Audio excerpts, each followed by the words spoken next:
See my vest, see my vest, made from real gorilla chest. Feel this sweater, there's no better than authentic Irish setter. See this hat, 'twas my cat, my evening wear, vampire bat. These white slippers. Wait, no, this is the wrong song. It's meant to be Our Guest, not See My Vest. Kinda similar.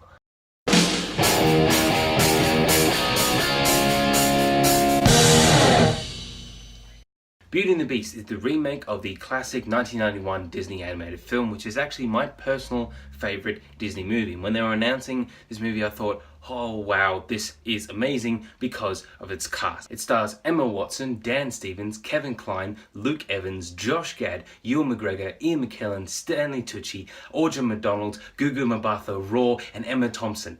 That is just a magnificent cast. This remake had not a lot of expectations for me because I just thought, well, the original was perfect. You can't really improve it. Disney right now are trying to do all these remakes of their classic animated movies, and some of them are working really, really well. They're like The Jungle Book or Cinderella or Pete's Dragon. Some of them, I don't even want to say their names because they're just that bad. So it's a very mixed bag, but I think that what Disney should do, and this is what they've done that's been the most successful, is they take an animated movie that was fine. I mean, you kind of remember it, but you know that there's some really large problems in it, and you tell it in a much better way. You take the bones of the story and you build it up from there, and that's worked for The Jungle Book, Cinderella, and Pete's Dragon. Beauty and the Beast doesn't really do that, because it takes the 1991 film and kind of just tells it exactly the same way. They do add in a few new directions and backstories, and just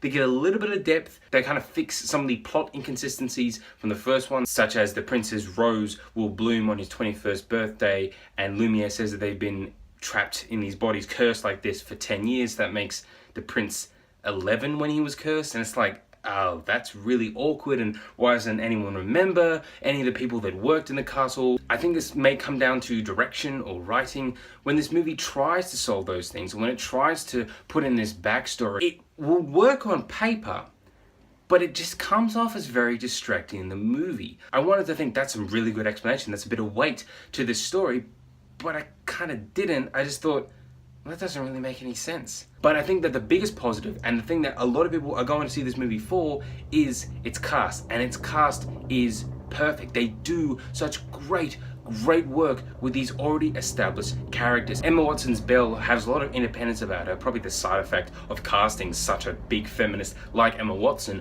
but she has some just really great, passionate, and emotional scenes in this movie that I just really enjoyed. At first, it was a little distracting to see Emma Watson doing and saying and singing exactly the same things as Belle, but her performance got better as the movie went on. And it's kind of weird to say this, but when she actually met the Beast, that's when I really started to look deeper into Belle, because that's when she started to change. She started to have a lot more challenges put forward, and it was great to see her encounter those challenges.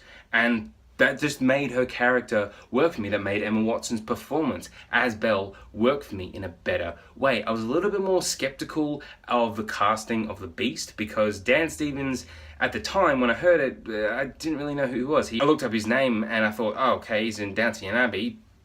No, I've never watched it. But just before this movie, I saw The Guest, which he starred in. I was absolutely astonished. Dan Stevens was so just captivating. He was this horrible person in the movie, but I don't know, it was just, he had this great charm about him.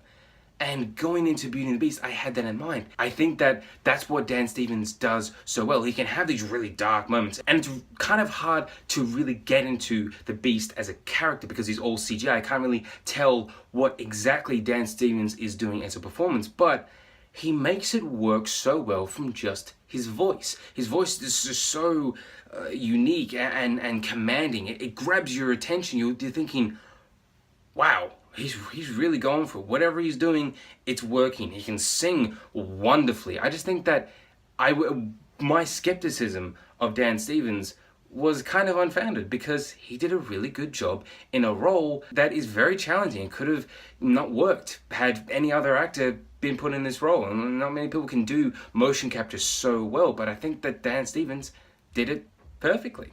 for this movie. Luke Evans as Gaston was my personal favorite because even though Gaston is the villain, you're not meant to like him. I loved him.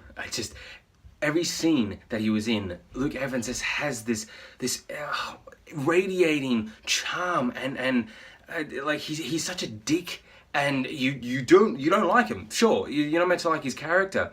But the way that Luke Evans plays that isn't meant to be like, oh, look at me, I'm evil, look at my evil face. No, he's playing like, hello, I'm Gaston. And he's looking at himself in the mirror, and it's just, every scene that he was in was perfect. The times when he was singing was so good. It was just a perfect realization of Gaston. Luke Evans really pulled it off, and I laughed so much when he was on screen. I was captivated by what he was doing in a very weird way. Josh Gad as LeFou was very creepy for a lot of this movie, and he's just got this weird face about him. Every scene he's just like, hello, and he's always obsessed with Gaston. It's like, oh.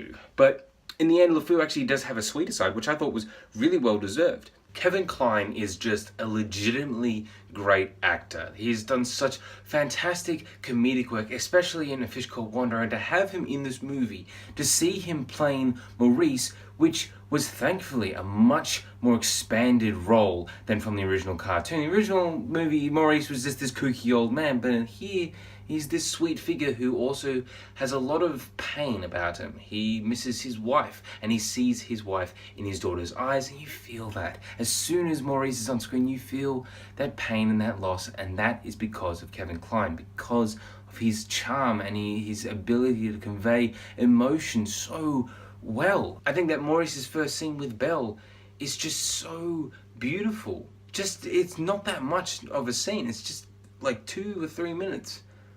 But it's beautiful for what is behind it, for the acting that is being poured into it from Kevin Kline and Emma Watson together. He just played a fantastic character. Kevin Kline was a welcome addition to this movie. All the actors playing the household objects do such really good work. I was a little skeptical as well of Ewan McGregor doing a French accent for Lumiere. I thought, oh, that's not gonna be that great, and the trailer didn't really sound that good.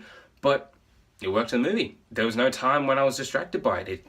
It sounded French enough for me to just go, yep, he's French, and not perfect enough for me to go, wow, oh my God, he just sounds like he's actually from France.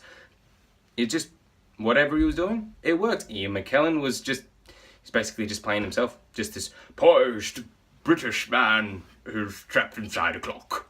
All you heard was their voice, but you could tell that they were having so much fun playing these just out there characters. Emma Thompson was fine as Mrs. Potts, but I had a big problem with the big number of this entire movie, the titular number, which is Beauty and the Beast, sung while Belle and the Beast are dancing together, which is a great scene in the original film. It's done pretty well in this movie, but something really annoyed me was Emma Thompson singing it, because Angela Lansbury sung the original, and she did it wonderfully. Yes, okay, her character's Cockney, but the way that she sings it was just a normal way of singing it. There was no accent for this.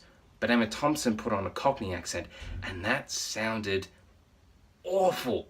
I actually hated the way that this song was sung. I wanted to hear the Ariana Grande and John Legend version at the credits more than the Emma Thompson version. That kind of disappointed me. I think that the other musical numbers as well were perfectly realized. There's a couple of new ones, which some of them are just like, okay, yep, throw away. They're just meant to, kind of pad out the running time. It's kind of obvious. There was a really great new musical number that just stood out for me. That's Beasts Evermore. Wow. I actually turned to my girlfriend and said, I like that one. That one's my favorite. It just means so much to the story. You see more of the Beast's character. The way that this movie handled the classic music numbers like Belle and Be Our Guest and Gaston, they were fantastic, especially Be Our Guest. The way that the entire scene was lit and the way it was designed, all the visuals for it were electric. It was just such great fun to watch. And that comes down to director Bill Condon. But in terms of the actual story structure, how everything was put together and how characters interacted with others in certain scenes, I don't think the director really knew how to gel all of that together. Everything was going all over the place in so many scenes, and It just made the plot way more complicated than it ever needed to be. It was a simple story told simply. That's what the original was. But in this one, it throws in so many different things that it was really unnecessary. And that really is the biggest flaw of Beauty and the Beast.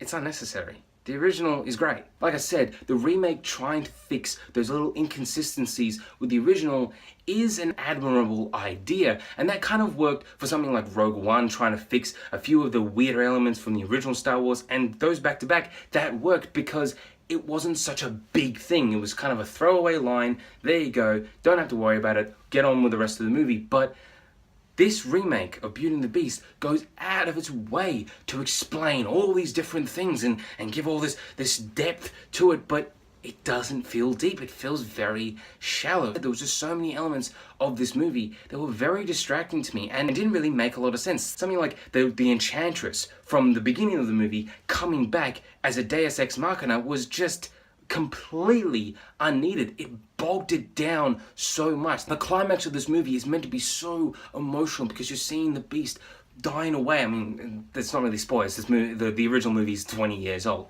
So you're meant to see the Beast fading away, and he confesses his love for Belle. It's this great scene in the original. But in this one, it just comes off as, look, we're making it pretty much shot for shot. And it just, I don't know, those times, it kind of annoyed me. The actual production design of many of the sets is wonderfully intricate. There are some really great performances, wonderful music numbers, great effects work, and great lighting throughout this entire movie. I just feel like this remake really didn't need to happen. That's what a lot of people are saying. That's exactly how I feel. I just think that it didn't really need to happen. It's a nice realization of this classic story, but it just kind of settles for a just enjoyable experience rather than a great thing, which is what some of the other Disney live action remakes have become. I'm not disappointed by this. I'm just saying it's fine. It's a fine movie, and I have to say that Beauty and the Beast is worth the ticket and the DVD. I'm not trying to be negative. I'm just pointing out some pretty major flaws that I had with this, but I enjoyed it nonetheless, except for the fact that they didn't even use David Ogden Stiers as the narrator for the start of this movie, okay? That was the best thing about the original, alright? David Ogden Stiers narrating for the movie at the start was just captivating and perfect.